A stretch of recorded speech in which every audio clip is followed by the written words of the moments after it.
हाँ, ये भी एक बहुत अहम मौज़ू है कि लोग अक्सर जो ख़ास तौर पर मेरे जैसे जो लोग हैं जो किताब हाथ में लेके पढ़ते हैं या जो रिवायती किताब कुतुब-बीनी को पसंद करते हैं, वो बाकायदा एहतजाज इस बात पे करते हैं कि जी इस तरह से तो किताब ख़त्म हो जाएगी। तो देखें, समझने वाली बात ये है कि किताब पढ़ने का कल्चर और फिर पेपर का जो इस्तेमाल है वो तो वक्त के साथ खुद ही इन्वायरमेंटल कंसर्न्स भी हैं, उस पर दूसरी चीज़ें भी हैं, तो वो तो महदूद होता चला जा रहा है। आज भी अगर किताब छप रही है पाकिस्तान में तो बहुत लिमिटेड छप रही है और उसकी तरसील भी मुमकिन नहीं है, क्योंकि अगर वो किताब यहाँ छपती है और वो अमेरिका में किसी को चाहिए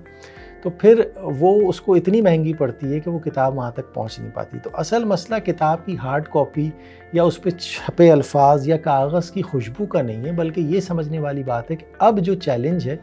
वो स्क्रीन टाइम का चैलेंज है। तो स्क्रीन टाइम के लिए आपको किताबों को उन डिवाइसेस पर ले जाना पड़ेगा कि जो डिवाइसेस जो हैं दुनिया भर में यंगस्टर इस्तेमाल कर रहे हैं और आने वाली नस्लें इस्तेमाल कर रही होंगी। तो वो चीज़ अहम है। तो जो लोग किताब पढ़ते हैं वो किताब पढ़ें,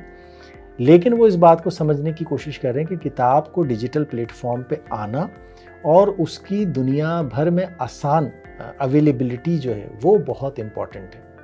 तो ये बात समझने की ज़रूरत है, जैसे कि मैंने कहा कि स्क्रीन टाइम का मुकाबला है और रिवायती तरीक़ों पर अगर हम इसरार करेंगे और टेक्नोलॉजी की हम हौसला शिकनी करेंगे तो फिर जो है हम उर्दू को फ़रोग़ नहीं दे सकते। ये बिल्कुल वैसी ही सूरत हाल है कि जैसा प्रिंटिंग प्रेस के आने पे हुआ था कि जी कातिब जो हैं वो बेरोज़गार हो जाएंगे, लेकिन उसकी वजह से